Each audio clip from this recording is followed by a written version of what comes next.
咱会前的祷告。咱阿妈他祈祷，尊感谢你，你今仔扶持阮，当伫教会来敬拜你，来享受伫主的内面对你得到上帝你的维护的同在。就是下晡阮若真好的机会，会当透过清闲寺来讲起影响中国文学一个真大真伟大诗人徐志摩阮从下面的时间交付给你，阮伫个时间的恳求祈祷，耶稣基督的名是。阿门。咱今日要讲的题目是徐志摩啦，哈。那我们就请那个贤次大哥来，以咱讲今日的讲题哈。咱拍波仔一好不好？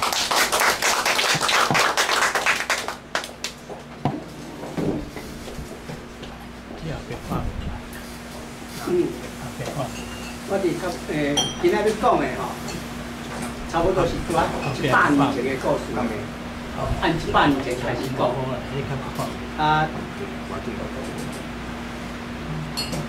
我以前要写给徐志摩一篇文章吼，伫台湾的联合文学先发表，这个伫大陆一个新闻学史料发表。我写这个文章目的写准备主要半年啦。目的是以大陆的学者居然荒唐到讲徐志摩连复江大学都没有去过，而且在美国克拉克大学里念书的时候，怎么有他的学籍资料？这一点是他用猜想的，一点是徐志摩因老爸做有钱，去复江大学竟然买通然后把这个资料送到美国去。我想说，做文章、做学务，没有人这样做。我得考证，写的这篇文章，逼得他看到了之后，因为我都有那个事实证明有什么来源，然后他就在这第2版，第1版他错误太多了，他就为了我这个文章重新写第2版。然后就在他的那个第2版的这个序，一个序写这样的，特别提到我这个事情，我需要讲一下。你讲修订的依据就是因为怎样，主要是台湾学者秦贤次先生发表在他的《新闻学史料》2008年第2期的一个文章，也文章讲。我批评他怎样的他都为了这样，他没有生气的，他是因为我讲的都是事实，他就根据我的后，然后再重新再写这本书了。所以这个是这个是韩十三是最近在大陆出版徐志摩全集的新的编辑，叫做韩十三。好。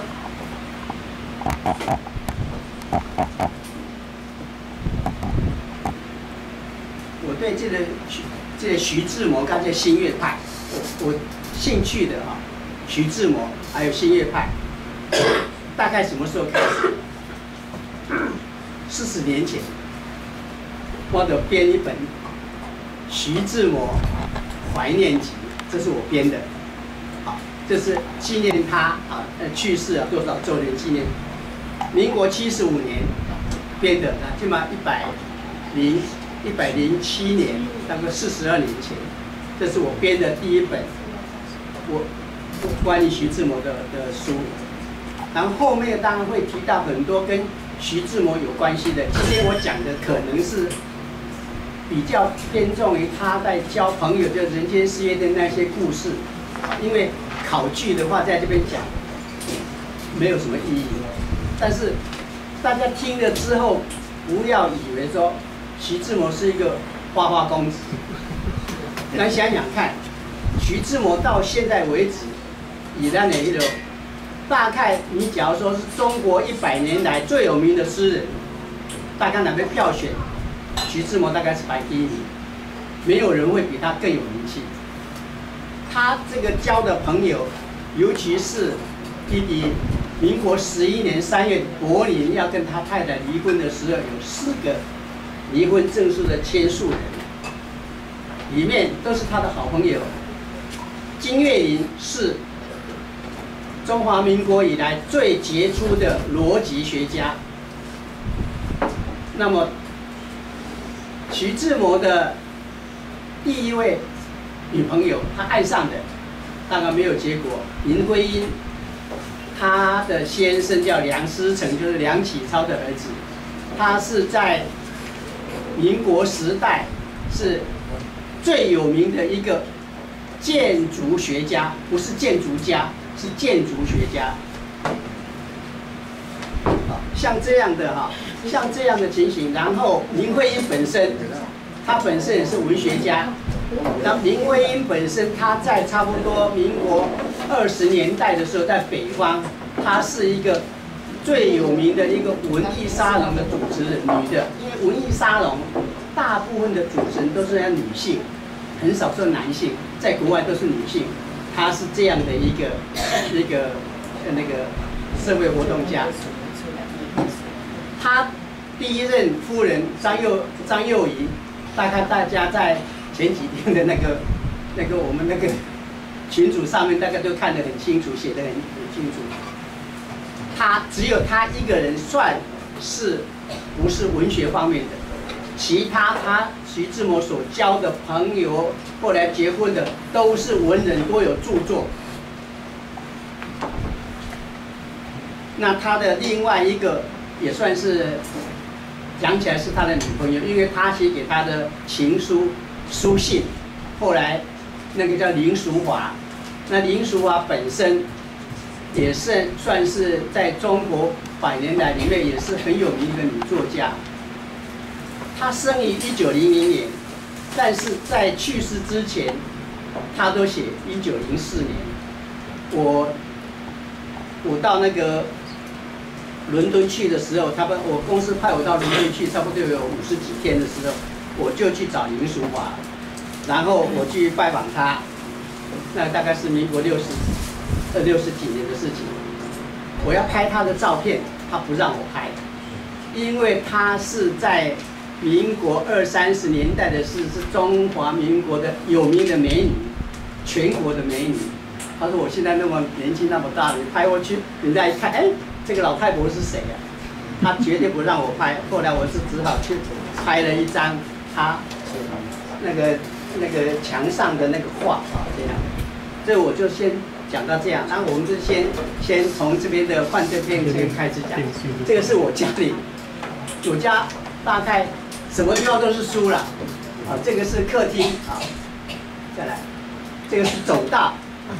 走到那个这边是放那个鞋子的那个走道，也都是书。再下来，图书馆。或者再来。这个是大概是，这个是客厅，那个饭桌餐厅的旁边也都是书，这个也是书，这个都是书。再来，这个就是刚刚讲的我编的那个第一本书在云游，也是他的著作的名称。就讲说徐志摩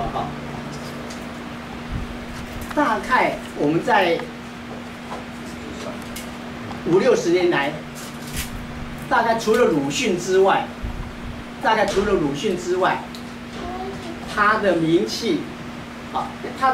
是在大陆上是以前非常有名。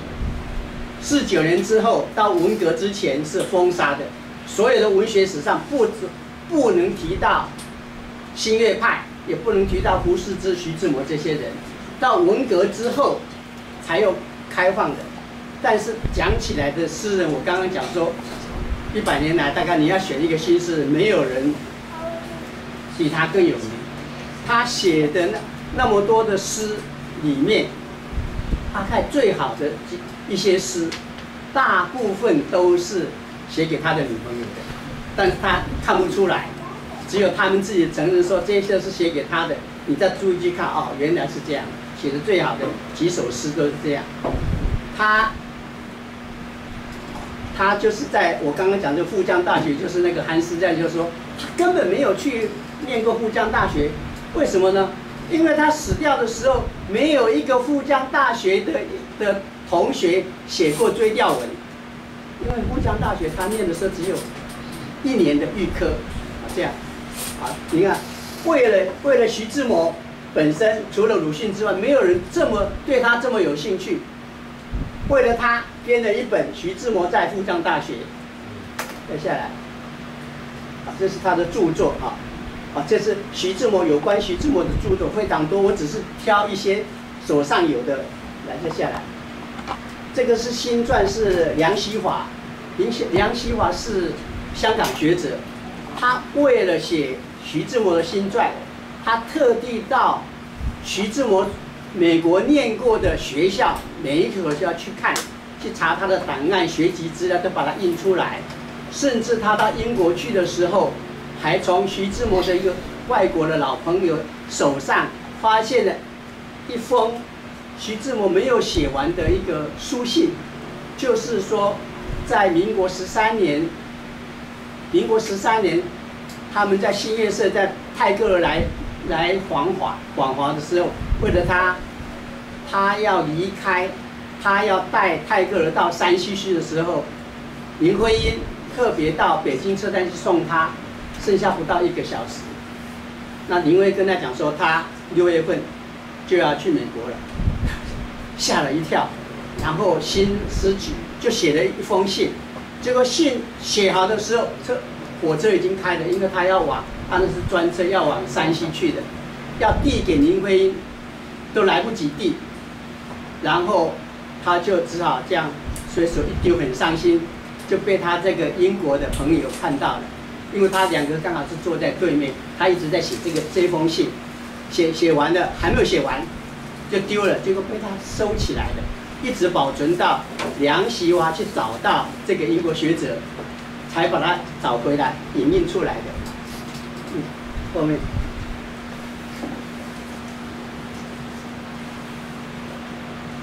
这个是部分的一些徐志摩的日记啊，未刊的也有，还有已刊的啊。再来，啊，这个都是徐志摩的传记的，非常多人写，那么多人，大陆也写，台湾也写啊。再来。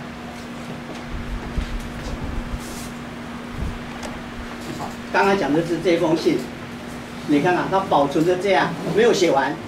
啊，没有写完，然后就来不及。你看，就是这个，就是徐志摩要写给林徽因的这一封信，啊，这是保存在刚刚讲的那个《徐志摩新传》里面的。再来，啊，这个都是他的传记。啊，这个是梁实秋写谈徐志摩，也算是一本比较薄的书。啊，再来。啊，这个就是我刚刚讲的韩十三写的这个《徐志摩传》的第2版。啊，这个中间就是有划掉的，就是因为我跟他批评，他只好被迫重新再改写。那大陆上现在也就是根据我的资料重新都加上去的，说复旦大学有了。那当然最后那是刚刚那个讲徐志摩复旦，他是2年前才出版的，在以前之前没有人知道，是我提出来的。然后这个证据是，再来，就是这个复旦大学啊，是2年前才出版的。你看，为了徐志摩，他写了一篇文章，叫做《我所知道的康桥》，是一个散文，差不多不到5、6千字吧。我们大概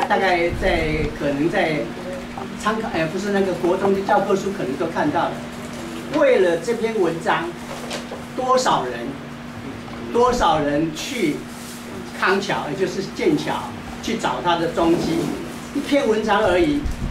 这个人写了一本《徐志摩与剑桥大学》，他就是根据他这篇我所知道的康桥的这篇文章上面所描写的一个地方一个人去找，他住在哪里，他原来是住在那个叫沙斯顿的，那个前2天的那个我们群组上面介绍张幼仪的，他把它写成波士顿在美国，这是在伦敦那写错了。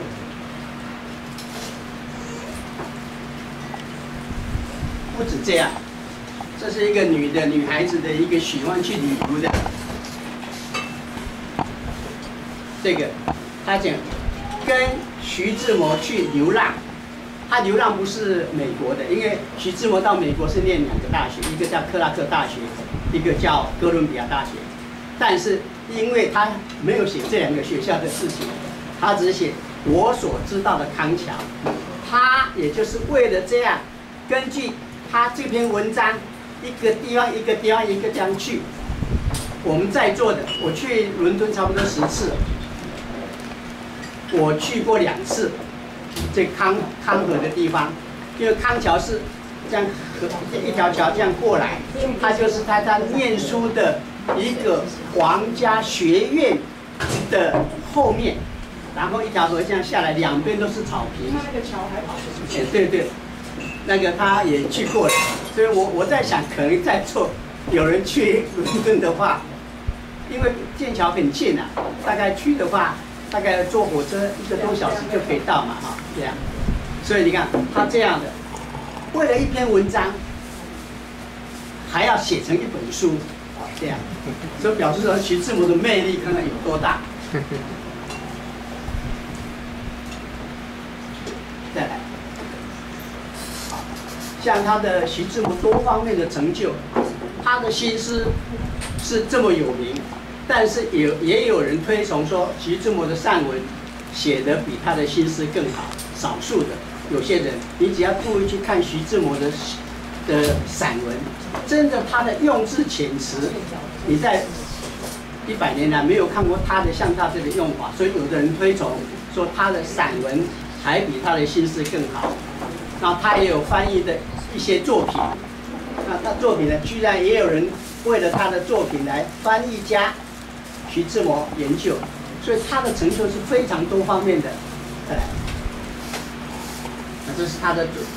一些信，这个信也就是刚刚那个韩十三编的这个信啊。这个是徐志摩情书集，是台湾的编的。这情书集里面就包括我刚刚讲的林淑华，他写给林淑华的书信，民国13年，也就在他跟张幼仪离婚之后，跟刚刚讲的林徽因在民国13年6月16号要去美国留学的时候，一下子都没了。然后这个中间他认识这个在之前他认识的林徽因，不是林淑华，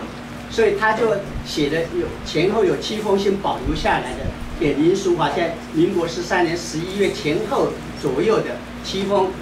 信，然后后来他们把它编织在情书集里面。为什么呢？林淑华在民国24年的时候，他在武汉大学，他们有教书，他是先生在武汉大学。他在武汉大学编副刊的时候，就把这7封信登在他自己主编的副刊上面。上面受信人没有写是谁，啊，然后只有写徐志摩，日期通通都没有。因为一查的话，人家都会这样怀疑，但是后来还是被人家这样找出来，一查应该就是那些文字写得非常好，但是看起来。假如说是平常的女朋友，应该不会写得那么缠绵、那么悲催的，所以把它列入情书。这林淑华，我再讲的话，应该她算是第3。假如说以另外她的前妻讲的是第4位，好，那讲起来女朋友算是第3位，林淑华。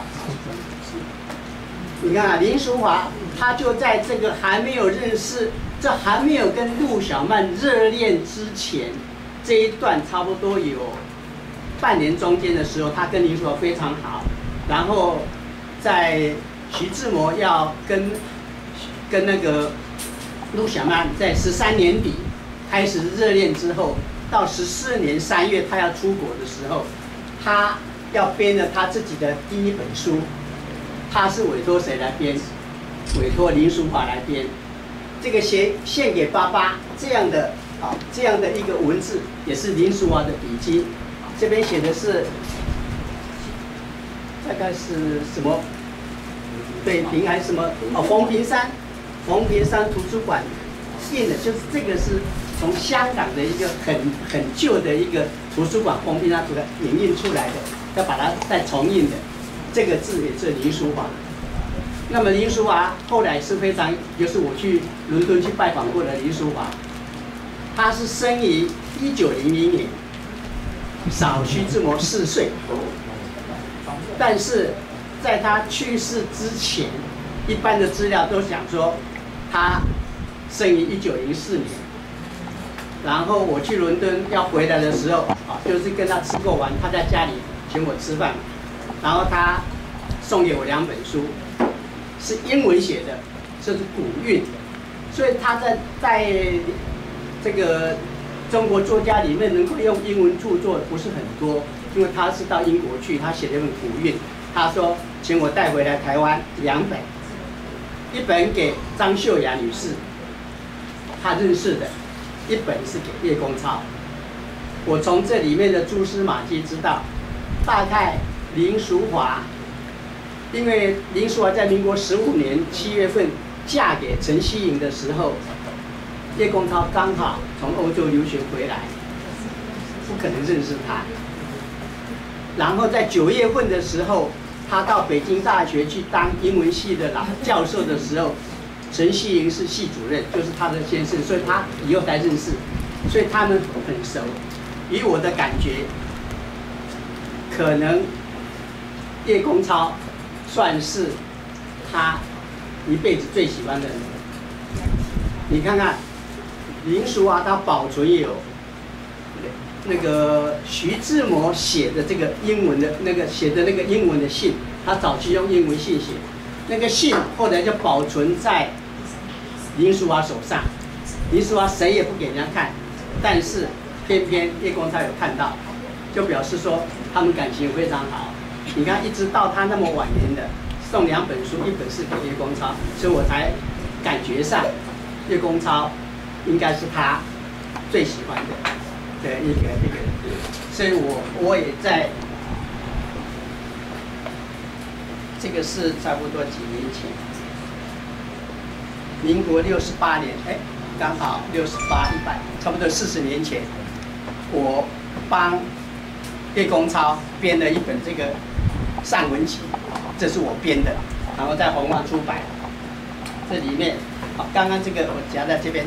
这个是我记得林淑华的那个家里的那个墙壁上拍的那个他的画，因为林淑华后来他写小说、写散文，他也是画家，所以这个是他的一个画，我就只好拍这个。时间是民国69年5月24号晚上。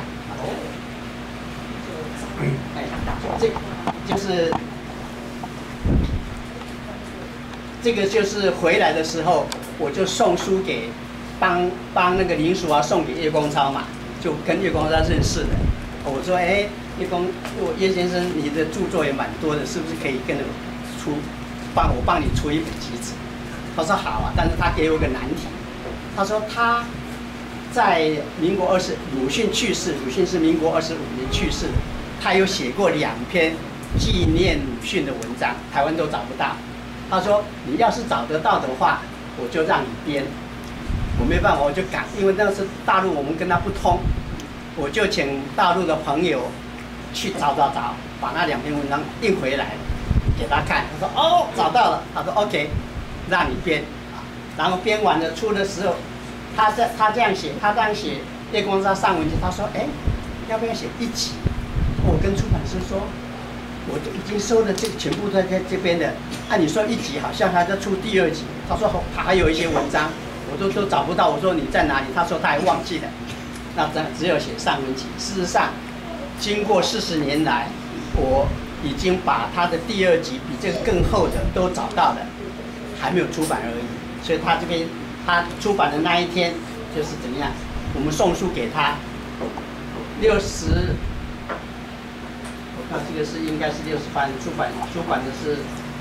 68年9月份，对，68年9月20，也就是我去伦敦去找林淑华的那个同年出了这本书。他写闲次老弟，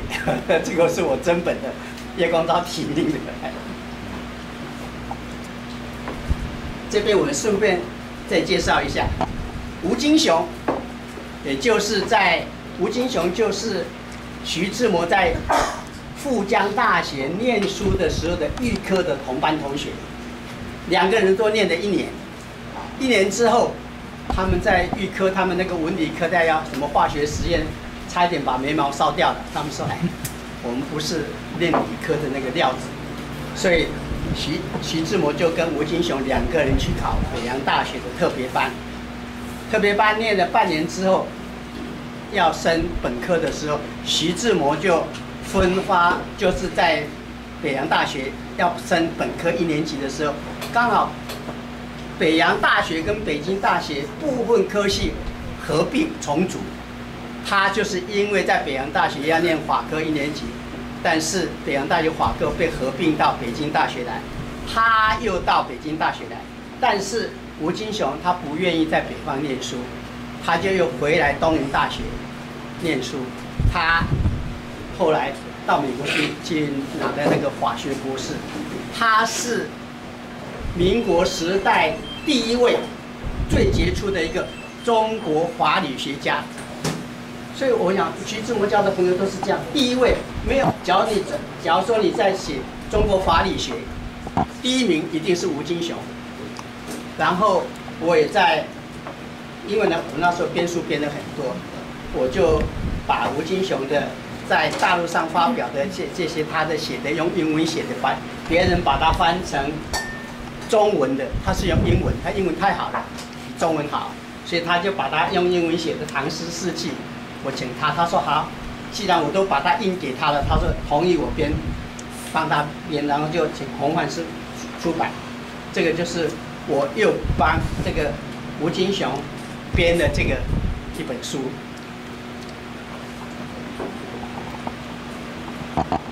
在书里讲到这个，还有一个袁昌英。这个就是我们等一下会谈到的。假如说我可能有兴趣的话，我就讲详细一点。在这本《小脚鱼西湖》这本，就是前几天你们那个看那个张幼仪的传都从这边出来的。他的《小脚鱼西湖》，我是觉得，他要是讲说小脚鱼洋装的话，更适合，因为他的小脚是一个女生的，就是旧传统的洋装。是一个新潮的，就等于传统与新潮之间，徐志摩用这样把它修掉了。但是他的小脚鱼西湖讲的就是袁昌英。事实上，袁昌英跟徐志摩只是朋友之间而已。我也帮他编了一本这样的，在洪范书里出版。那袁昌英女士，就等一下我再讲啊，就是小脚鱼西湖的这里面的一个主角叫袁昌英。再过来。这个是徐志摩的照片，我想应该蛮帅的了。他有很多照片，再来。这个就是小脚鱼西湖，等一下我们会再谈下去的。再来，这个就是这个我也认识他，这个作者丁元昭，在上海的女作家，她写的就是在现代与传统，就是刚才那个传统是讲小脚。那个西服，因为西服我们听起来好像是男生穿的那个，是要是用洋装的话会比较适合，就是现代，啊，这个是这样，好，再来，啊，这个就是这个照片大家看一下，因为张幼仪到英国去的时候，他当时从上海，当时要到民国10年左右要去。大陆都是到欧洲大陆都是要坐船，船都是由上海出，然后到马赛去，大概时间35天到40天左右就可以到马赛。马赛的坐夜车到巴黎12个小时，然后巴黎到伦敦是坐火车到巴黎的这个多河海岸，就是英国是多河海岸，他从这边过去。坐船从巴黎坐火车开始到海岸，然后就现在的那个海岸现在有渡轮的，不是有那个海底隧道的，当时没有。然后到多活再搭火车到伦敦的维多利亚车站8个小时。这个就是张幼仪应徐志摩的邀请，他到欧洲去，然后他到马赛下车，第2天到巴黎去，花了几天的时间，赶快去购买一些洋装。他穿的这个都是当时的穿的那个洋装，而且在欧洲的时候流行是你一定要戴帽子，所以他也都戴了帽子。这个就是他们的当时在巴黎拍的照片。再来，这个是张幼仪的差不多老年的了，中老年的那个照片，看起来是蛮有福相的，这样的是企业家，只有他一个人不是文学家，徐志摩。这个是林徽因，这个作者也是我也是认识，因为我写的很多这样的文章，所以跟大陆的这些研究，这个都变成好朋友。这个也是他作者送给我的，这样的林徽因。这个是里面的，这是梁从诫，就是林徽因的那个儿子。再来，这照片，这个林徽因的照片，他17岁的时候到英国去，18岁认识的徐志摩。啊，这个是他年轻的时候啊，18岁啊，年轻的时候都17、18岁啊，这样哈。但是他的最大的功劳是造就了一个100年来最有名的诗人。徐志摩从来不写新诗的，都写旧诗。他研究的是政治学方面，他想要做一个财政学家，但是为了林徽因，他在民国11年写的第一首新诗，就开始又一直写，变成这么有名气的。功劳是谁？为了林徽因。啊，这是他的照片啊，这是有，很漂亮。他的几个女朋友当时都是全国美女。这个是林徽因啊，这个是林徽因。那个伦敦要把它去掉了，那个就是我是讲说他在伦敦认识的哈。那时候是不是怀孕？这个我们你那么厉害，看不太出来。啊，没有。再来，啊，这个是他拿的学士照，真的是很漂亮啊。啊，这个是他的爸爸林长民啊，这个是他们在伦敦啊去的。这个是袁昌英，就等一下再讲袁昌英的故事。这是林淑华的哈。啊，这个是林淑华跟陈希颖。啊，这是陆小曼。陆小曼大家都很知道，这个太有名的啊。啊，这个是啊，在下面。这个也是陆小曼。这个是他们的结婚照。这个是结婚之后的，这个是蜜月中的。这个是他写的《爱美小杂》，因为陆小曼本名叫陆小梅，啊，然后他后来改名叫小曼，所以他《爱美小杂》这是他的日记。这个是陆小曼的作品，他的传记啊，这样作品。小曼，所以陆小曼本身，你看到他好像说是一个好像当时好像是一个交际花。全国有名，30年代上海最有名的交际花是陆小曼，还有一个叫唐英啊，也是徐志摩的好朋友。那他本身后来他有著作，就陆小曼也有著作，也是画家，所以他的作品啊，我这边带了一本啊，他的自述自画有很多画，这个可以传给大家看。好，再来。这个是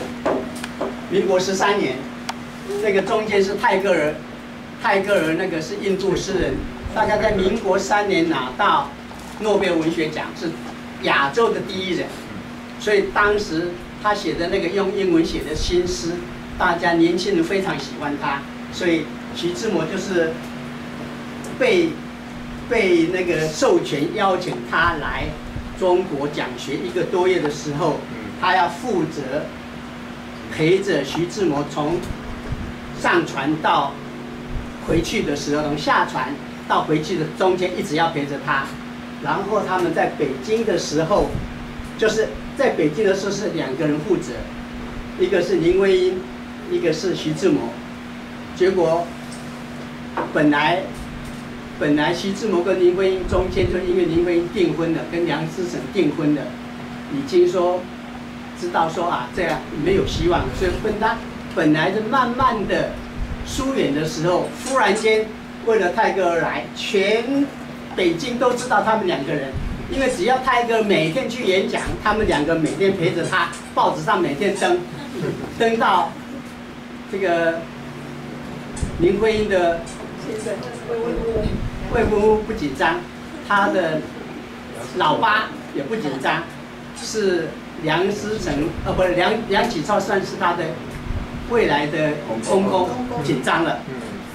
这下子会忽然惨了，就赶快在他们在4月份这个时候就赶快把他女儿跟儿子跟这个未来的媳妇赶快送到美国去念书，把他们断开来。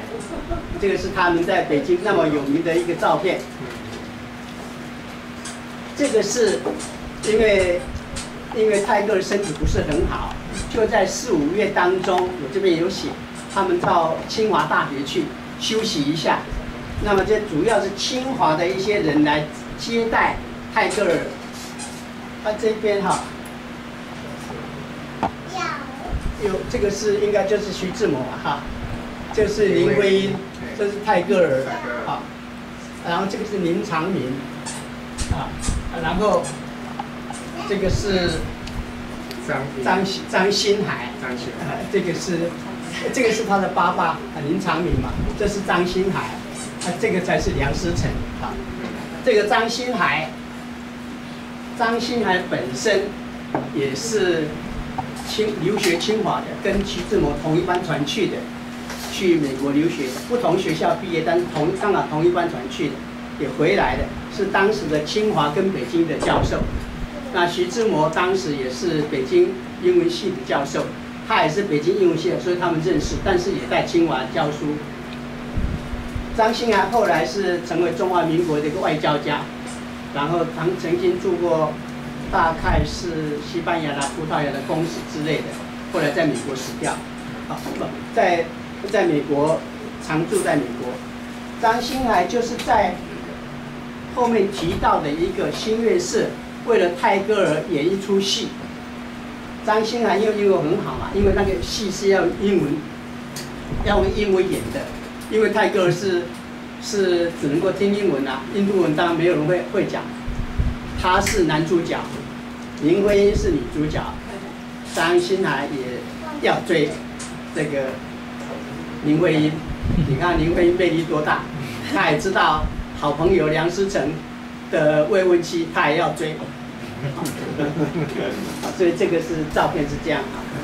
照片到这样为止。然后我就开始要讲了，时间我再稍微控制一下我就从这个生平大师这边100年前开始讲起。徐志摩1896年出生的，这里面他的能够提到的算是女朋友的，只有袁昌英大他2岁，所以他这个袁昌英事实上根本不是算是女性朋友，不能讲到说是我们比较亲密的女朋友。然后徐志摩他也是非常，就是他语言程度很好，他念的那个杭州的叫做杭州一中，就是他当时的那个大陆上都是用这样，你一个省，它就可以省立的话，它就有中学，就是省立的，就是说你省立只能够办到中学，你要大学的话，就变成有时候会私立啦、国立啦，就是不是你省办的，一中都是省会所在地，比如说你说湖南一中就是省会长沙，一师也大部分是省会所在地，毛泽东湖南一师就是省会所在地，所以在当时的浙江有一中有一师，它是一中。那当时徐志摩刚好在清末念书，学制中学是念5年，他是最后一届的5年的，然后他在民国4年的5月份。杭州一中毕业，第1名毕业班长，然后毕业那一年他就考取那个北京大学预科，预科当时要念法科的话，他是法科的话要念3年的预科，4年的本科。假如说他要在北大念下去的话，要7年之后，像陶希圣一样，要7年之后才能够北大毕业，法科毕业。那他已经年纪多大了？20岁才进入那个北京预科，27岁他想说这样不行，他后来刚刚讲说，他就刚好那一年就回来跟张幼仪结婚，结婚的时候是应该是11月就是11月结婚，结婚了他不想回去北京，因为你知道在南方的人哈，到北京那个北京太冷了，我都去过，我有一年是11月份、12月份去的时候，我以后从来不敢12月份去北京，那种袜子穿3双，然后整个面包起来，那个风沙吹过来，痛得要命，耳朵都要包起来，这样的类似这样的冷，所以徐志摩不想去了，然后就要想到上海去教会学校念书，他就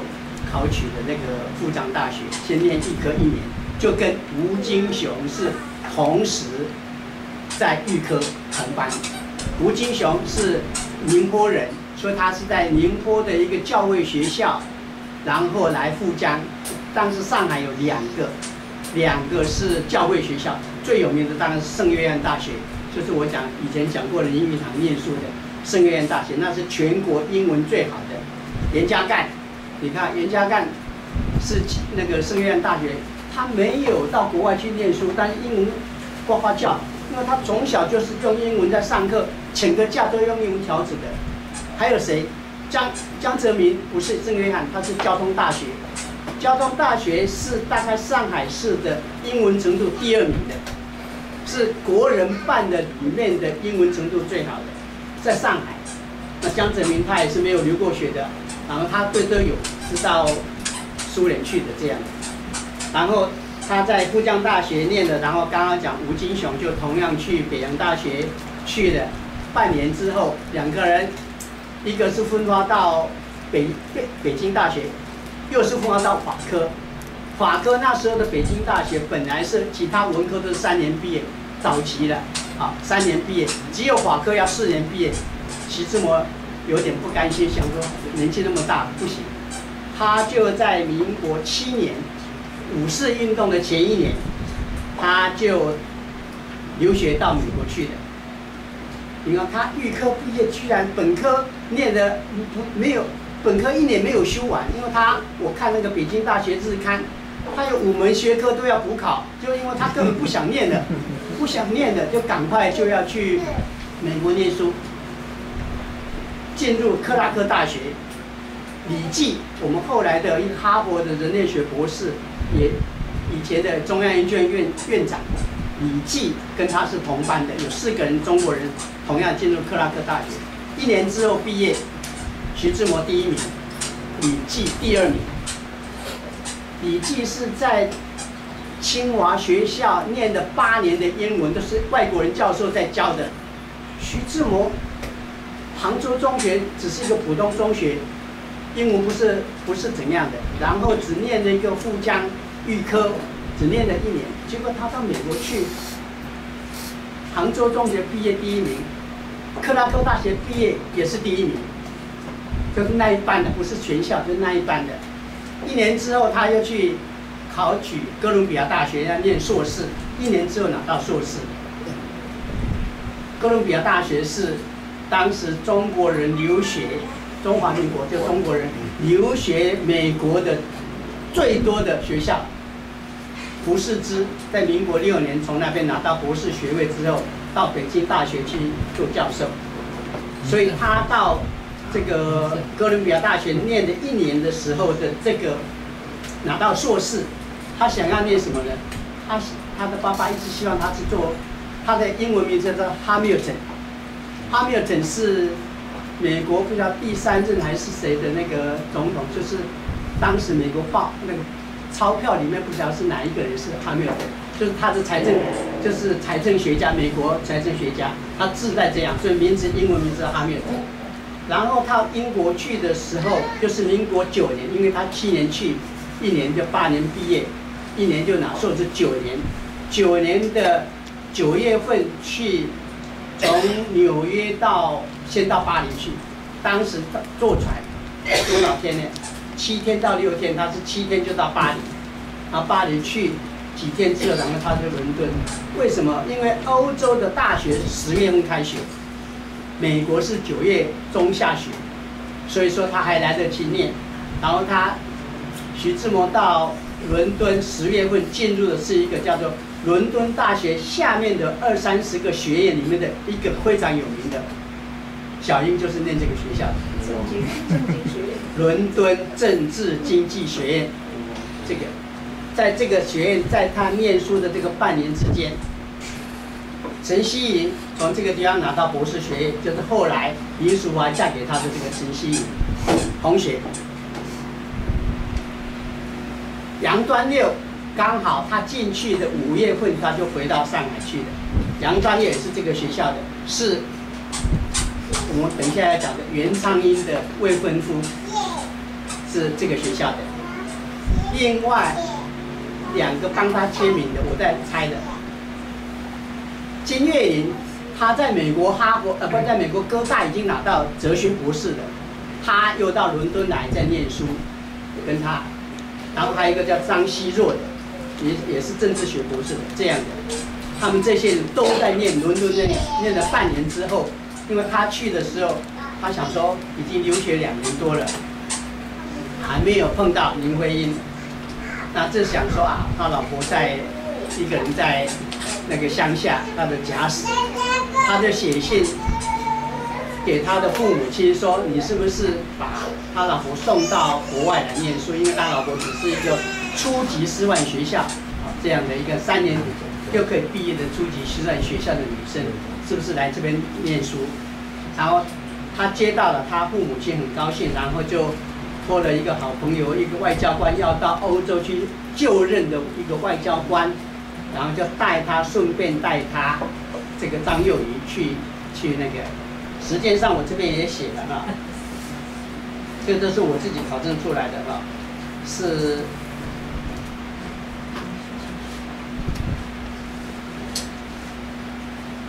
差不多3月10号，民国10年的才到达伦敦。他是当然也是一样，从上海坐船到马赛，马赛再坐船到不是坐火车到巴黎。徐志摩有到马赛去接他啊，然后这个他的原配张幼仪说1年臭年，因为怎样？因为我们等一下再回头再讲，他去了。然后就然后说就去伦敦，就是张幼仪就到伦敦去就找他。原来他写信去，因为来回那个信件当时都要差不多40-50天，在经过安排之后，等张幼仪来到这个伦敦的时候的这个3月10号左右的时候，在2个月前，就是1月下旬的时候，林徽因再早一年，在民国9年，他就到伦敦了，念一个中学。因为他的父亲叫林长民，也就梁启超，当时在袁世凯时代的时候，梁启超是做司法总长，林长民是做财政总长，是这样的一个身份的人。当时在五四运动之后，有成立了一个国际联盟，这个国际联盟就是后来的联合国。当时在国际联盟，中国就派他代表到英国去参加国际联盟的这种会议，就在英国的一个国际联盟的一个演讲会上，徐志摩认识的林长民，林长民就邀请徐志摩到他家里去，在他家里碰到林徽因，一见之下不得了了，这个后悔说老婆要来了怎么办？他不管了，这个中间就爱上了林徽因。林徽因虚岁18岁，大陆上都写17岁，是用10岁的。这个中间恋爱了2个多月，老婆来了，所以给他一个臭脸，他那个口述的那个说这样，然后林徽因不是那个张幼仪就跟着说，哎，你在这个伦敦不是很好。你是不是我们到剑桥？因为他的这个认识他的，就是他这个演讲会大会上，就这个一个狄更森主持的，就是国际联盟的英国的代表，他是3一学院的老牌的教授。他说好，我介绍你到剑桥的3一王家学院做特别生，不要考试，不要什么，你要随便怎样就可以了，我保证签个名 ，OK。就2个人就搬到绍斯顿去，然后他就变成林徽因在伦敦的附近的一个中学念书。那么张幼仪在3月份就跟徐志摩就搬到康桥去，他剑桥，但是因为他 Cambridge， 然后剑桥，徐志摩把它翻成康，所以我们都讲康桥、剑桥都是同一个地方。这个时候，他当然跟林徽因怎么样，只能用通信，因为见不到人啊，人就在这边啊，老婆天天在家里等着啊，然后他就没办法了。然后他就4月份就移居到康桥去。5月上旬，我这边写是张幼仪怀胎，我是怎么算的？我是从他生的那个孩子的往前倒推9个半月，因为我们讲10月怀胎，但是我看那个资料说没有到10月份啊，大概是9个半月就可以。我这样倒推，5月上旬，他们3月份到，4月份到康桥，5月上旬就怀胎，但是那个时候志摩徐志摩已经都不喜欢他了，但是还是都住在一起这样。然后7月份怀胎的时候，他1个多月了。7月份这个袁昌英，我刚刚讲这个袁昌英，好，是中国人到爱丁堡大学第一个念英国文学的第一个人。那一年，民国10年的7月份，他拿到文学硕士。但是据他们考证说，英国的爱丁堡大学是给4年毕业的大学生是用文学硕士，只有文科是用硕士，所以讲起来不是真正的硕士。这样他是这样，他们是这样讲。他那个时候已经跟那个杨端六是已经订婚的，然后他要回去上海之前，就从爱丁堡坐火车下来，第一站就会到那个康桥去。他可能当时因为也认识徐志摩这样的，徐志摩就带他去导游他的母校啦什么之类的。晚上回来，事先有跟张幼仪讲，说我今天要带一个女生是怎样的来回来，那个在家里吃饭。当时有4个人就是连那个袁昌英就有4个，因为他家里有一个房客是郭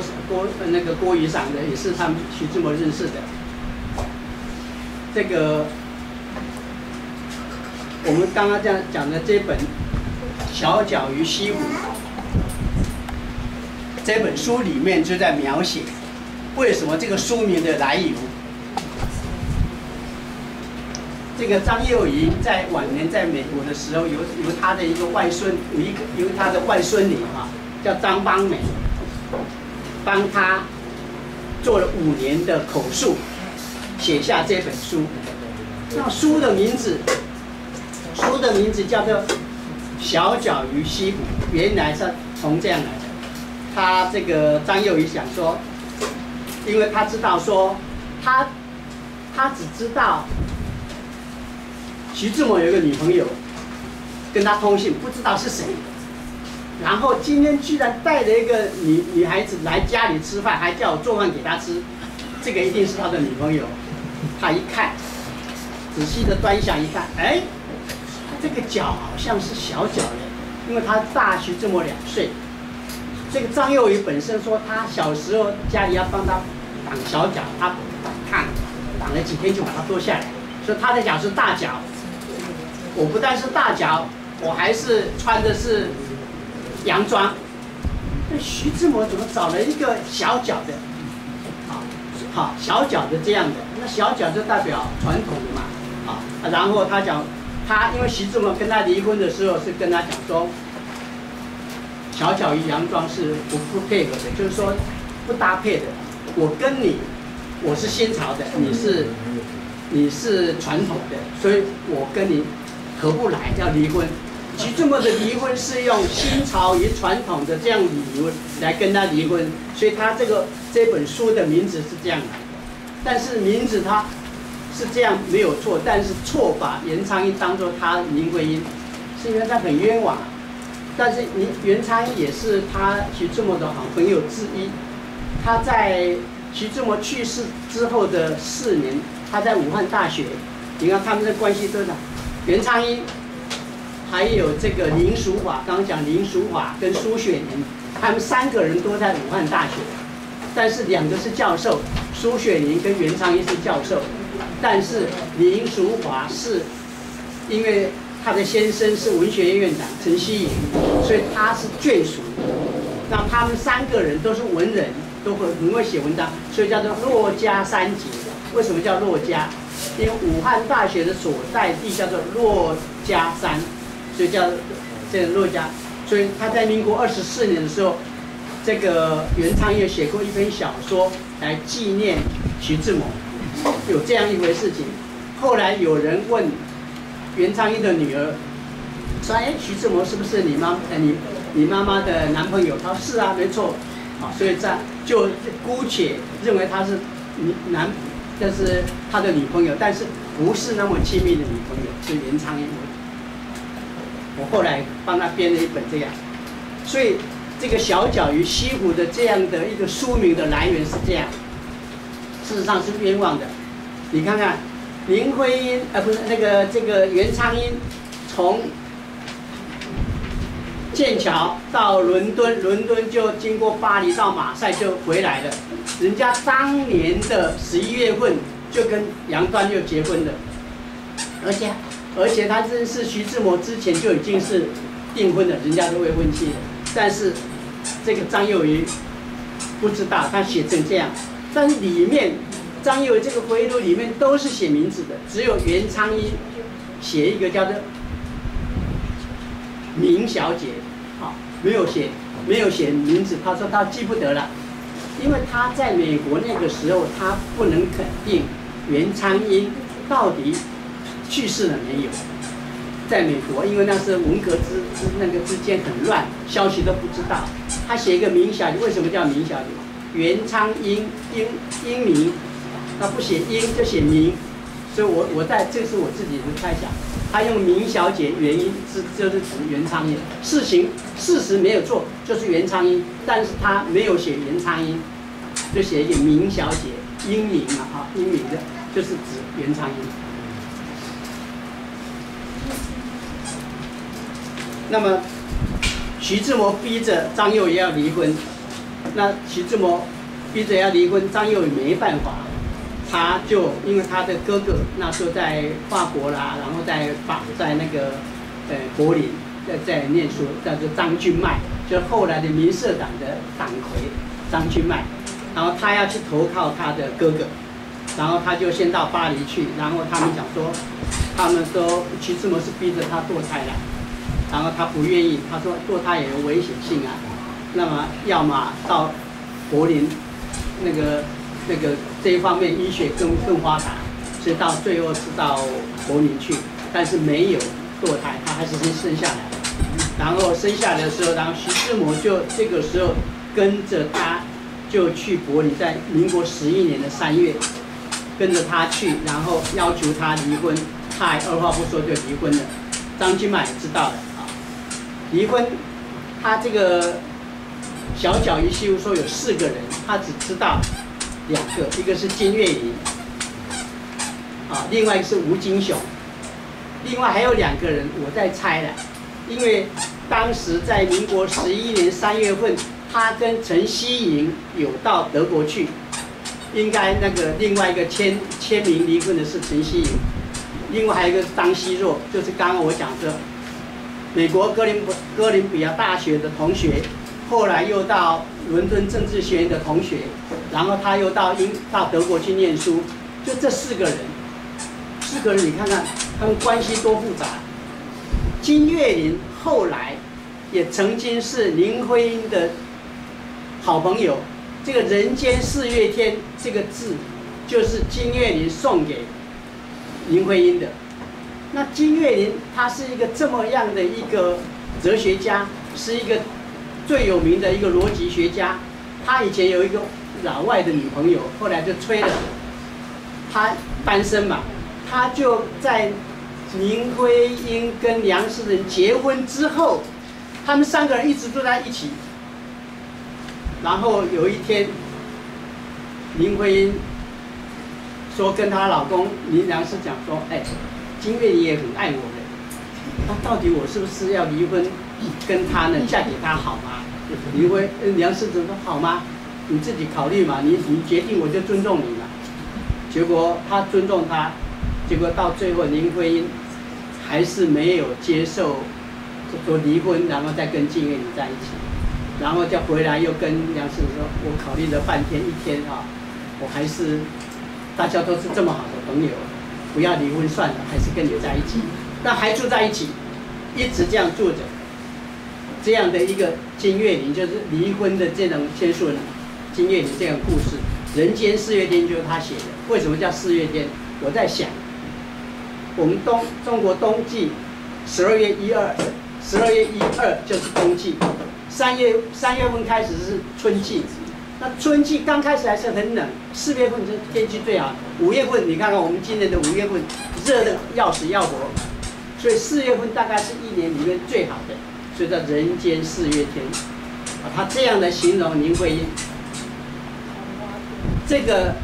4个签署人的另外一个陈希颖，也就是陈希颖后来到北京大学念书，跟徐志摩是同一个系的教授，追求了林淑华，后来就跟林淑华结婚，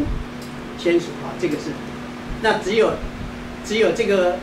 吴金雄他是天主教徒，也没有过离过婚的。另外张奚若政治学博士也没有。这里面金岳霖是博士，张奚若也是博士，这个吴金雄也是博士，陈希颖也是博士，请了4个博士帮他签名离婚，只有自己本身是硕士。那么在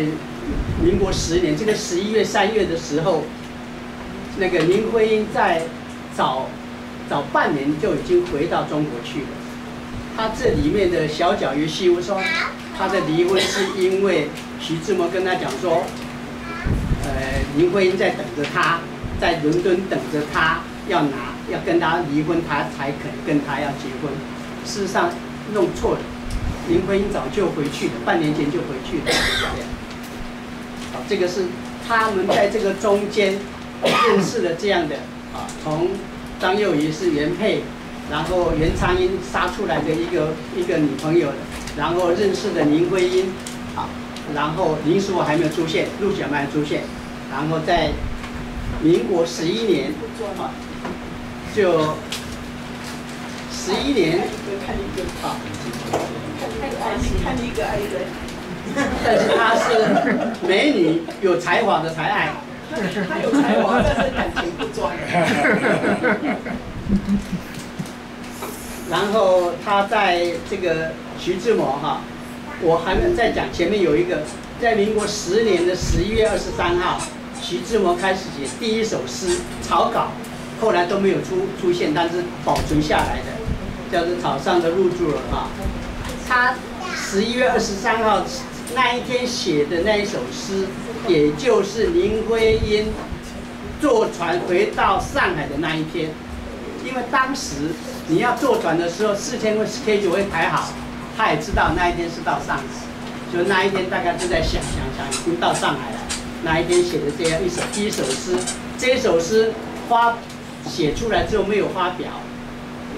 一直到第2年开始，大量的新诗出现了。徐志摩开始写诗，一直写成一个100年来最有名的一个诗人，这是林徽因最大的一个贡献。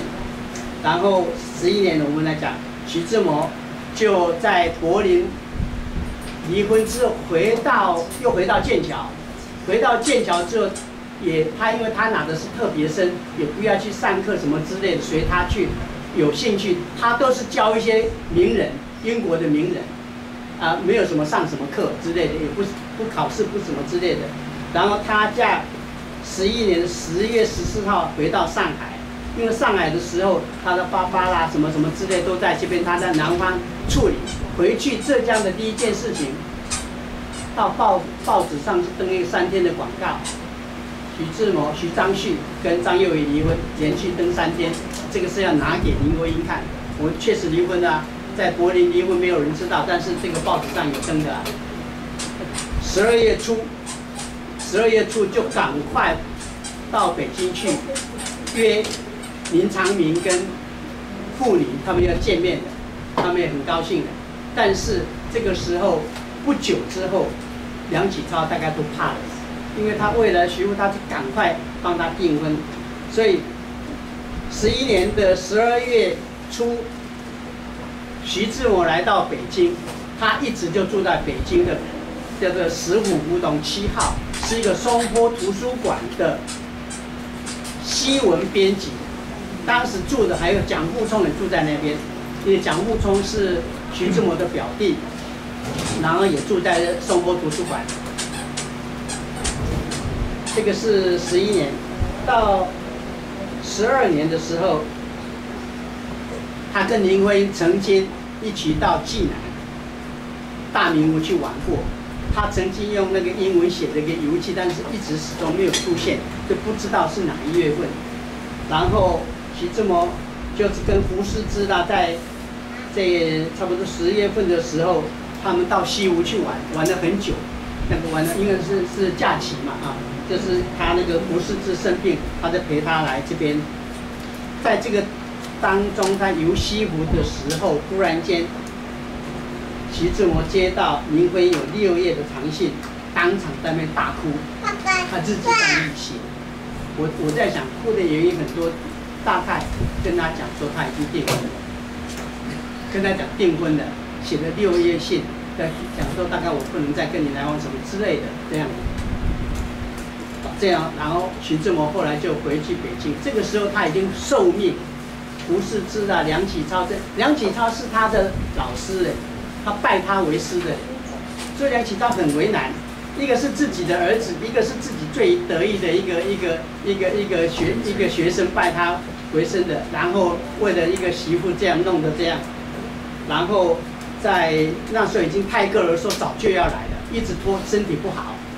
拖到那个时候说好，一定要13年就要来了，所以他们在12年的12月份哈，刚好徐志摩的一个好朋友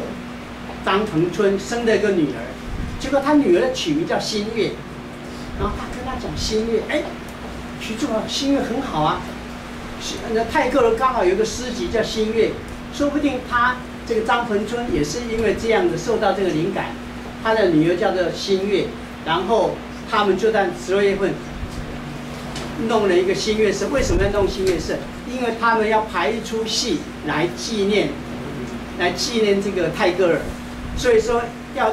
一出去的话要很多人嘛，所以他想好，我们就弄个新月社，也给泰戈讲说，你看看我们在中国有个新月社，专门来服侍，要来服侍你，来崇拜你，然后帮你做什么事情，新月社。然后我们就看13年是很精彩的一年。泰戈尔终于来了，4月12号先由加尔各答坐船来到上海。上岸的时候，徐志摩就开始接待他，从上海，然后又到杭州去，杭州又回来，然后又到南京。南京因为他要搭津浦铁路，津浦铁路就是南京上面的一个下关，下关对面叫浦口，就从浦口一直到天津叫做津浦铁路。搭津浦铁路完了，然后就再搭那个火车到北京去，23号到北京了。在北京开始，刚刚那个照片，林徽因，就是这个前面的一个照片，林徽因跟徐志摩就完全负责招待泰戈尔，因为英文要很好的。林徽因当然去英国了念书了，她在北京也是念的一个教会学校，啊，那时候那个陆小曼还没有出现。所以林徽因跟徐志摩就整天都腻在一起了。然后泰戈尔的生日是64岁而已，比我还少我11岁。那64岁的时候，他在北京，他们要帮他在5月8号晚上，新月社要帮他演一个戏叫做《Chitra》，然后这里面我这边写，你看看多少人？林徽因是女主角。袁昌英是里面的演一个村姑，连那个林徽因的爸爸也凑上一脚，徐志摩也凑上一脚。这个我刚刚讲的张彭春，就是他女儿叫新月的这个张彭春。张彭春也是博士，是哥伦比亚大学的博士，也是徐志摩的好朋友，是导演。布景师是谁呢？梁思成。那里面还有演员是谁？你看，我刚刚讲这个男主角张新海也在里面。另外在来宾里面，林淑华那时候当时已经认识林淑华了，因为陈希莹他们的关系，林淑华也在场。袁昌英当时是北京女子师范大学的教授，在北京，所以徐志摩也邀请他来演那个剧，他也是里面的演员之一。鲁迅啊、不是啦、林语堂啦、梅兰芳啦，当时都在里面。陆小曼出现了。陆小曼我们知道的唯一的第一次出现，就是那一天晚上，他负责招待，然后在门口卖那种手册，一本手册要几块钱，现在等于是算是上千块了，很贵。然后中间跟人家起冲突，气的就不卖了。然后陆小曼第一次是在这个出现的，这里面你看看，徐志摩的几个女朋友，通通在那一天晚上在一起的。当然，陆小曼是未来的，但是那一天出现了。张幼仪已经还在柏林在念书，因为他所以说没有，就张幼仪已经离婚了。未来的这也都在那一天出现，所以这个也是要看很多书才能够把它凑起来。这个新月社。所以后来，因为新月社就是等于说是一种叫做文艺团体，然后他们允许，他们当然要收那个会钱，是以徐志摩跟胡适之为主的，每2个礼拜嘛就聚餐一次，大家付钱啊什么之类的。他们有一个会所，啊，在另外一个胡同啊，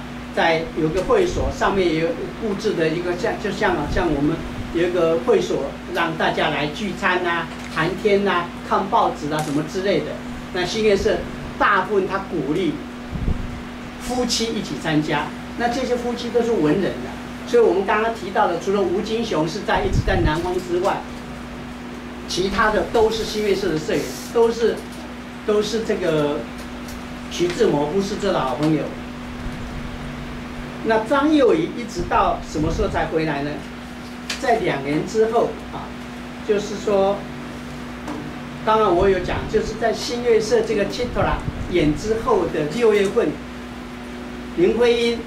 跟梁思成就被他老爸赶快送出国去，到美国去念书了，免得徐志摩又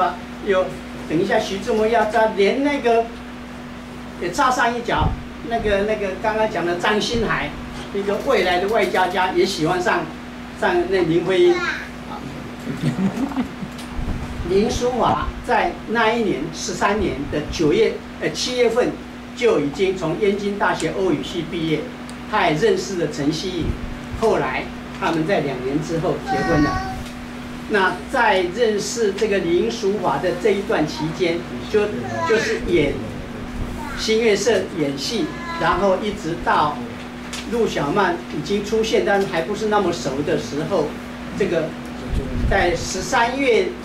年的年底之前，是跟林淑华最好的，写了7封信，林淑华都保留了。然后他就认识了陆小曼，他就疯狂的追求陆小曼，不到3个月时间，北京风风雨雨都在知道说那个徐志摩在追陆小曼。陆小曼的老公先生是一个军人，也是梁启超的得意门生，西点军校毕业，清华学校毕业，到美国去念西点军校的，是最早的一个，是这样的一个军人，很有名，叫王庚，民国30年死在埃及。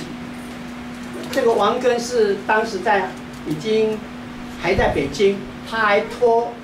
徐志摩说啊，我最近要调到哈尔滨去做警察局长，我太太很喜欢你，你就帮我照顾，啊这样。然后这下名正言顺啊，当然去照顾他。然后就热恋了，然后到最后不得已已经风风雨雨弄到好像王庚可能要回来杀他，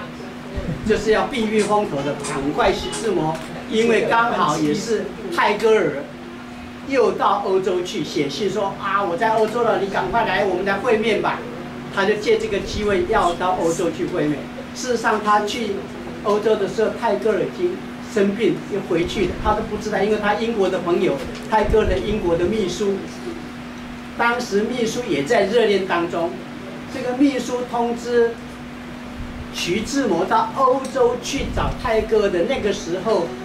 这个秘书爱上了一个美国的一个第一富豪，后来他们当然就结婚了。他忙着他自己的事情，根本就把泰戈尔已经回去印度的事情没有跟徐志摩讲，所以徐志摩还是热心的赶快从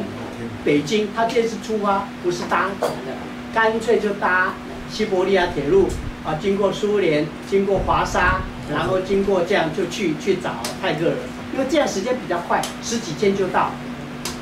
但是你假如说海路的话，他还要到上海，还要再买船票，船票很难买，然后再去，来不及了。他去的第一站当然到柏林去，跟他的离婚的张幼仪会面。然后张幼仪想说，我是没什么事嘛，你既然要去巴黎嘛，要去意大利，我陪你去。徐志摩老大不愿意，但是也讲不出理由，说我不想跟他去，所以硬着头皮就带着已经离婚的这个老婆，就到巴黎啦，然后到意大利去，所以他有很多文章，就后来写的很多文章。翡冷翠，我们知道翡冷翠是叫做佛罗伦斯，大陆叫做佛罗伦萨，这是徐志摩发明的。他讲翡冷翠，因为他的文章写翡冷翠的一页什么之类的，所以很多文翡冷翠非常有名啊，非常好听啊。事实上，它就佛罗伦斯的意大利文，直接翻成中文的翡冷翠是徐志摩翻的，然后就在意大利，然后就这样描写。常常他跟张幼仪就在咖啡厅啊，没事啊，因为时间上很等，他还在等那个泰戈尔来。然后有时候他看着他老婆说：“哎，奇怪，怎么徐志摩总是心不在焉啊？赶快每天在写信，要赶快去寄信。”哦，他也知道，既然离婚了，他也这样，就是这样。然后他们第二次见面，一直到差不多7月份的时候，徐志摩也知道泰戈尔还不知道。徐志摩接到陆小曼说病危，赶快回来。因为这个中间有托胡适之代为照顾陆小曼，然后因为他所有的信箱都是用胡适之的信箱，就他因为他的陆小曼的妈妈不赞成，但是他的自己媳妇嘛，他怎么能够说徐志摩跟他这样公开来往？所以他们两个的信件都是用胡适之。不是做他的英文老师什么之类的，由他来代转这样。7月份就赶快赶回去的，一回去才知道说陆小曼好好的，只是想得快要生病了，然后逼着打电报叫他回来这样。那是已经14年了啊。然后8月份就7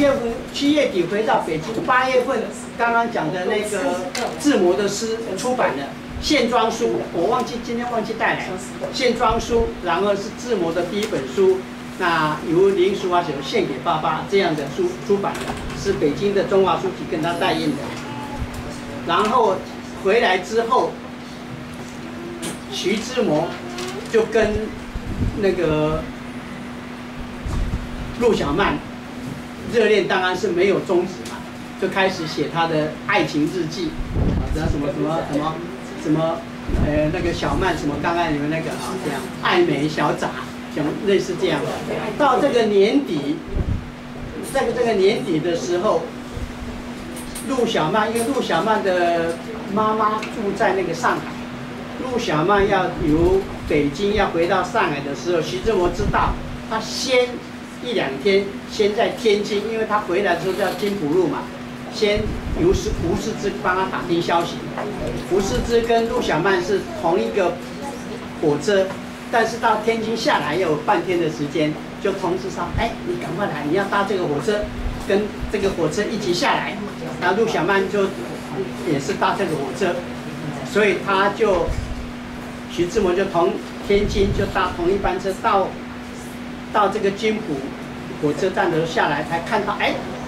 火车就已经没了。下来看到说哎，原来陆小曼跟都是同一个班车，然后到上海，王庚后来也调到，王庚已经调到上海了，在谁的下面做事情呢？孙传芳，因为当时是北洋军阀政，孙传芳当时势力很大，东南5省的总司令，孙传芳他在上海，那个王庚在下面办事，所以他回到后来，终于王庚在人家的劝导之下，同意离婚了。14年底离婚，那么15年的2月下旬，啊，2月下旬，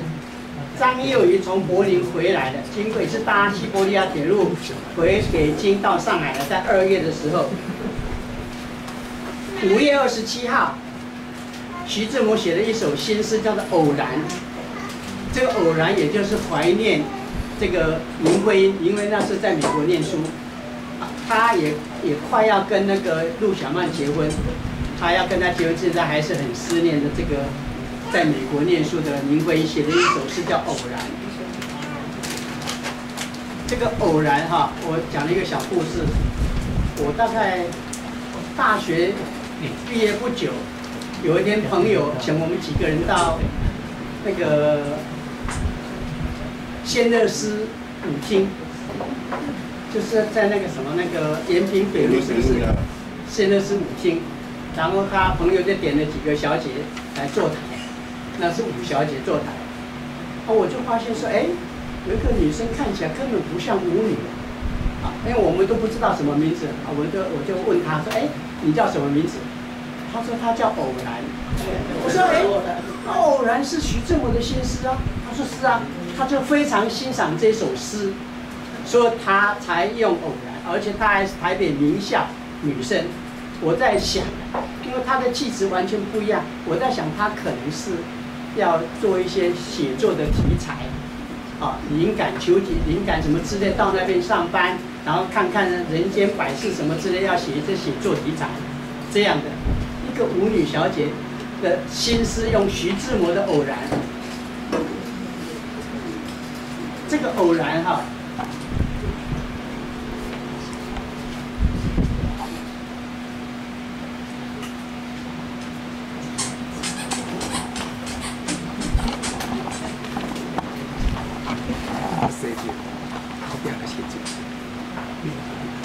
这个偶然就是我刚刚讲，就是为了怀念林徽因写的一种情诗，所以女孩子比较厉害。一看这个诗非常好，她居然用这个诗名当做她的艺名，当做她这舞女的艺名，这样偶然。所以我说徐志摩的一些好诗，非常好诗，看不出来，但事实上大部分这些最好的诗都是怀念他的女朋友，不管是林徽因啦，是谁啦，什么之类的，林徽因写的比较多。因为徐志摩，我感觉上他一生，他真正最爱的还是林徽因，后来也是因为林徽因而死。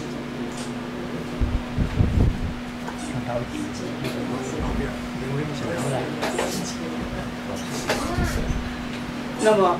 民国15年8月14号，就是农业7月初7，就是七巧节，我搞不懂了。反正七巧节是徐志摩跟陆小曼在北京订婚，然后10月3号，农历8月27，但是孔子诞辰。但孔子诞辰后来经过他们那个鼓励学家在做的时候，我们现在讲说，教师节是9月28号，928嘛，这个是827，这样，孔子诞辰就是新历是10月3号订婚，订婚的时候订婚的时候10月份订婚的时候，叶公超啦已经回来了，刚好回到北京去教，像叶公超啦、陈希莹啦、胡适之啦什么之类，连那个梁实秋也是15年，刚好从美国留学回来，他也去参加，因为我从那个梁实秋上面有一个那个他的那个结婚的那个照片啊，还有结婚帖子，他都印出来了，啊，是，连张幼仪的弟弟叫做，就是这个小说这个小脚与西湖的这个作者叫做张邦梅的爷爷，就是祖父，就是叫张家柱，哎，自己的姐姐跟徐志摩离婚，徐志摩新婚，他还去参加恭贺他，就是这个张家柱。那么这个张家柱就是张君迈的弟弟。张家柱迷徐志摩迷到什么程度了？迷到徐志摩去哪个学校念书，他就跟着去念，只是美国而已。这样的，他这么迷他，然后他始终跟徐志摩非常好感。他们开新月书店的时候，在民国16年，啊，开新月书店的时候，张家柱也是大股东，也是参加这样的。然后后来不是在写那个16年，徐志摩办了2个事业嘛，一个开新月书店，一个是一个服装店，都是张家柱都有参与的。所以张家柱对徐志摩是他的铁粉的，这样。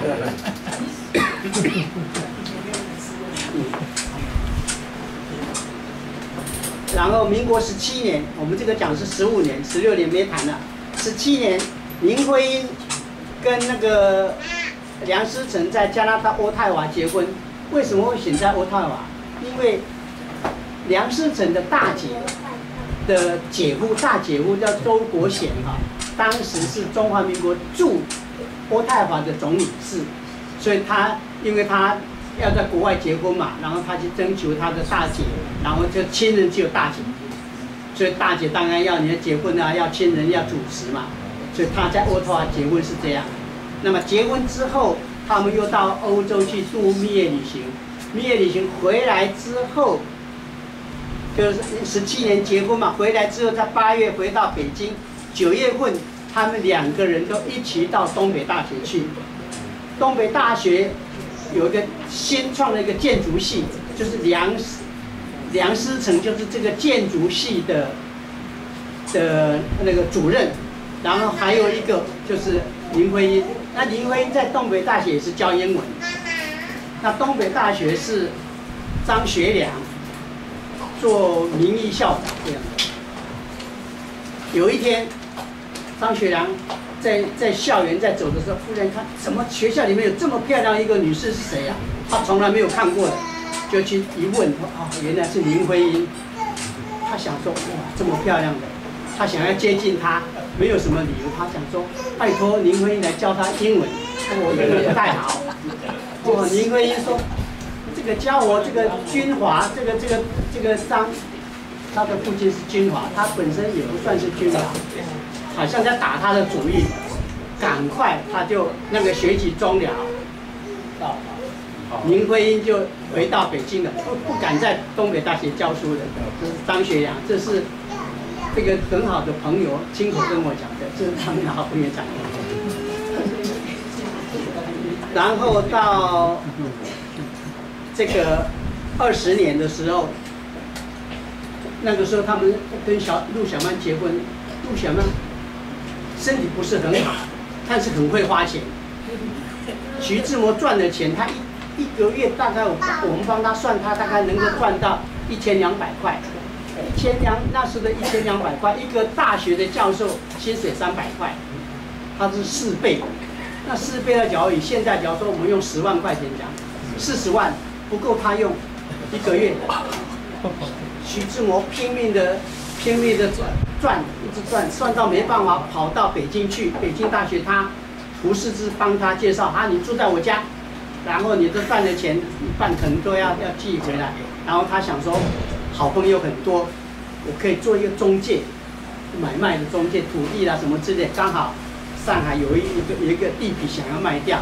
徐志摩说好了，我来处理了，就赶回来上海来处理了。他来来去去，他为了省钱，回去的那一天一定要那一天回去，因为那一天是林徽因在北京协和大学的大礼堂要对外人演讲，一个美术的一个那个演讲，用英文的，因为对象都是外国人，一定要徐志摩帮他改，因为徐志摩英文比她老公好，要跟他改这个英文的演讲词。徐志摩为了改他演讲词，他一定那天要回去，所以那天一早上就搭一班飞机，他那个飞机票早就有了，是当时中华航空公司在推广出来，那个刚出来，然后希望用名人来做广告嘛，打广告做广告，就给他一个免费的机票。这个机票只是邮政的机票，那个上面是没有多，因为那时候还没有正式营业，那没办法，那一天下午一定要演讲，然后他一定早上赶回去帮他修改，下午就可以开始演讲。结果那个飞机刚好飞到那个济南附近有个叫开山的时候，大雾，那个大雾那个，因为它是邮政飞机嘛，又不是那个又不能飞得很高，撞山撞死了。虚岁36岁，死掉的时候，北京做丧事，上海做丧事。上海的丧事是张幼仪主持的，北京是林徽因主持的，两边做丧事。结果哭的陆小曼那时候她身体不太好，都也不管这种事，她就是这样的那种懒散的这样的。结果在礼堂上在做丧事，哭的最厉害的是林徽因，哭得死去活来，人家都以为是说是你老公去世吗？就是这样的。林徽因因为徐志摩是为她而死，林徽因是他一辈子最喜欢的，没有结果，但是为了林徽因，他搭那班飞机死掉了。林徽因这个比那个人间四月天更精彩吧？这个徐志摩死掉之后，陆小曼那时候他已经在学画画，身体很不好。他有一个也是徐志摩也认可的一个叫做翁瑞吾，他本身也是非常有钱的亿万富翁，他也是很勤实。他在徐志摩死后，他一辈子都在照顾陆小曼，一直到他自己死掉为止，所有的钱都花光了，他无怨无悔。这个翁瑞，他会推拿会怎样？所以那个陆小曼身体很长病，就是他推拿哎就好了，所以他没有他也活不下去。但是他没有在上班啊，全部的生活费用，包括家里所有的开支，都是翁瑞武一个人出钱的。民国17年，徐志摩，我这边没有写的，徐志摩要到美国，然后再绕到英国，再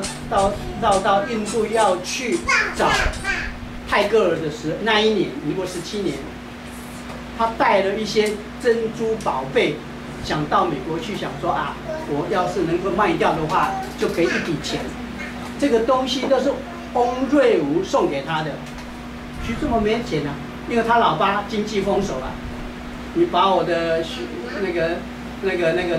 张幼仪休掉了，我钱也不给你了。然后他老爸是海宁县硖石镇的首富，在上海都有非常多的事业，但是他钱封锁了。徐志摩也很有骨气，两个人说好，你不要给我钱，我就自力更生吧，这样。然后这个是翁瑞是这样的一个人，到他死为止，一直在供应着，一直在养着这个陆小曼。他老婆不会反对的，翁瑞不会反对。那个当时那种这种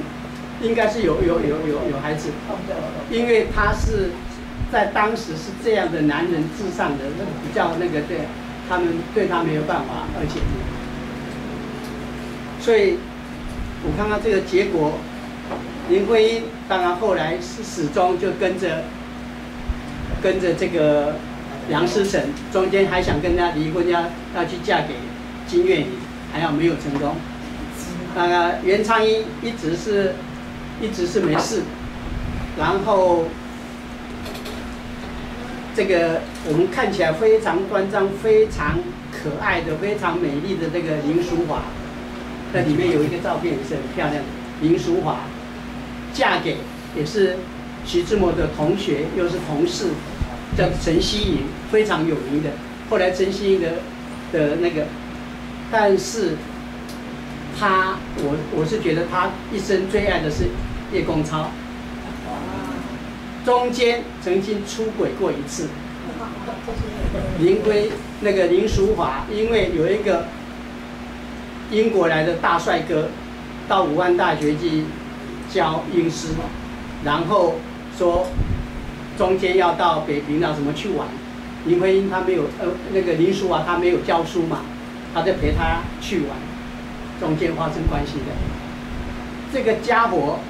回去英国之后写了一本书，一本什么，就把这个事情都讲出来了，所以全世界才知道没有证据，原来是书上他写的，出版的。那个陈希莹专门研究英国文学的，家里也有这本书。那么，这个林淑华跟陈希莹只生了一个儿子叫小莹，小莹是武汉大学也是外文系的。有一天他在书房就问他老爸说：“哎，这本书你看了没？”“我看了啊。”“哎，中间写这个事情你知道吗？”“不知道啊。”啊，陈希莹也知道了，因为书出来了，大概因为只要有这样的书，大概都知道，因为他连名带姓都把它讲出来。这个就是后来对林淑华非常有帮助，跟帮助他出版古韵的这个维吉尼亚。这维吉尼亚是英国当代一个非常有名的小说家，什么到灯塔去啦，什么之类是他写的。他也就是鼓励林淑华用英文写作的侄儿。这个家伙是侄儿。后来上海有一个女作家，大陆的，就把这一段故事写成小说，叫做《红》，在台湾有出版，大陆不能出版。然后那个陈小莹，就是陈希莹的女儿，看到了，就在大陆告这个女作家诽谤。这个是《人间四月天》的续集续篇。是人间。陆小曼也讲过了哈，林徽因这个林淑华袁昌英，通通都有了。今天这个故事就讲到这边为止。这只是那一个女儿，陈小莹。就只有一个女儿啊？你说谁？徐志摩？不是徐志摩，他徐基凯啦什么之类的。徐志摩的那个在柏林生的那个很快就去世了，但是他在更早有一个叫做徐基凯，在美国长大，后来在联合国那边做事情。徐志摩是原配生的，他跟那个陆小曼没生，跟陆小曼可能也没办法生，他身体很弱这样的。那陈希也是一个。你看到的林徽因是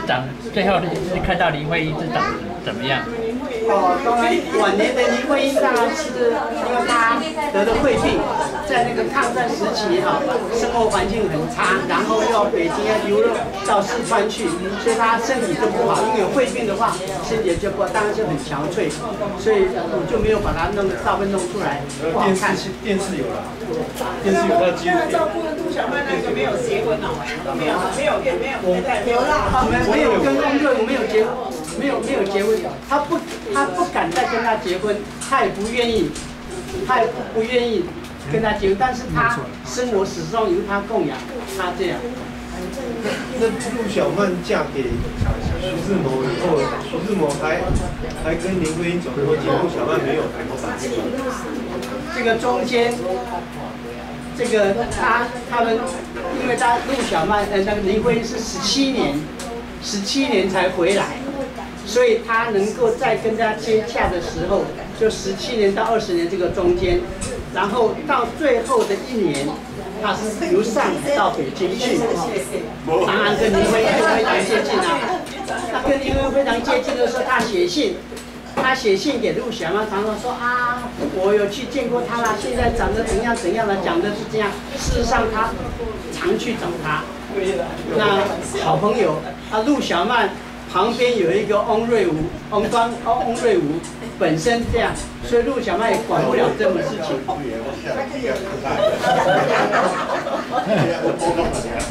看到胡适之有没有追是什么林徽因？胡适之跟陆小曼的关系是这样，因为不是在那个在徐志摩到欧洲去的这一段时间，民国14年的3月到7月这个中间。所有的信都是由胡适之帮他做的，就是说陆小曼他不能直接写信给徐志摩，因为找不到在哪里，但胡适之知道，他都丢给信箱再转给他。中间胡适之还跟陆小曼一起到北京的那个京戏院去看戏，看戏的时候还被一个北大名教授叫做吴语，就我们只手打那个。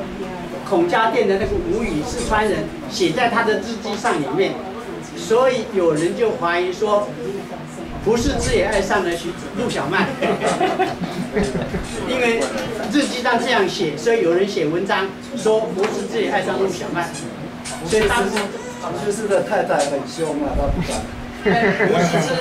胡适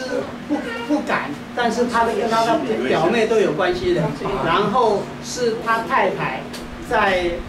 那个陆小曼要结婚的那一次，结婚的那个时候哈，是他太太说你绝对不能去，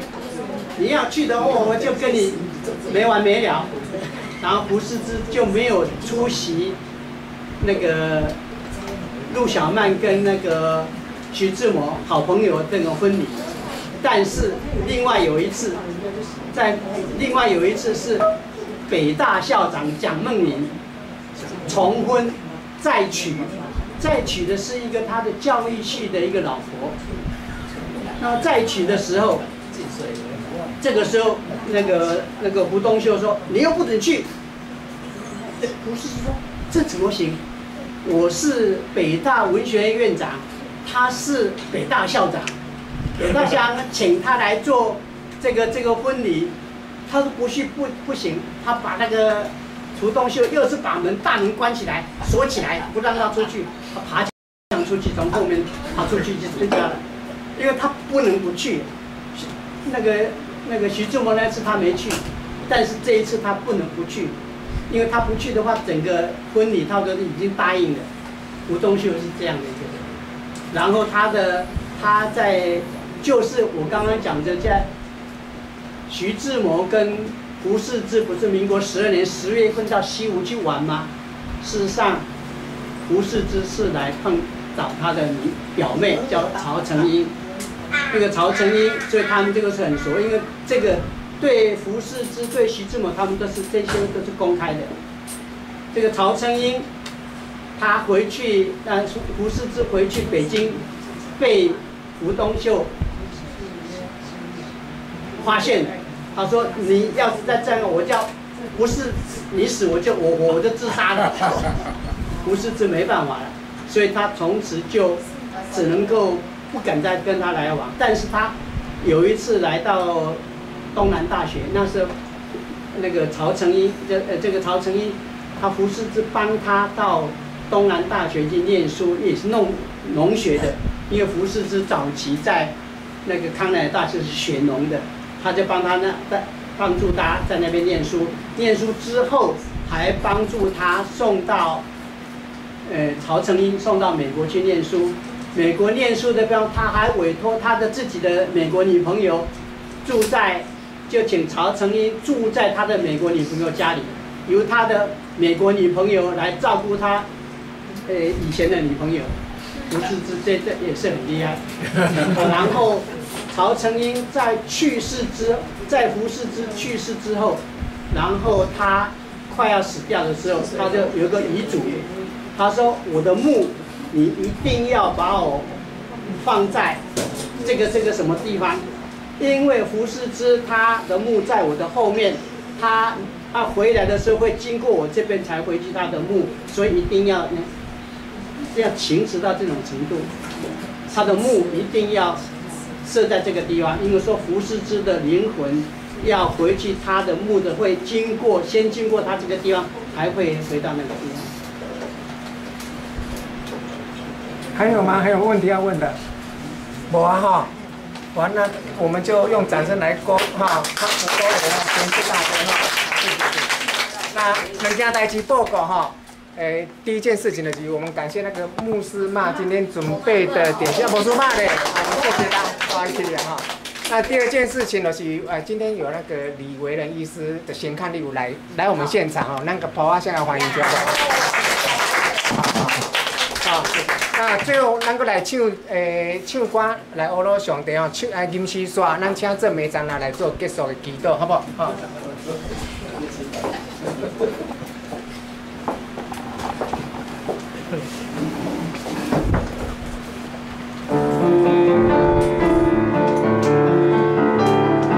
唱两摆哈。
中道祝你的后，阮会当大家兄弟姊妹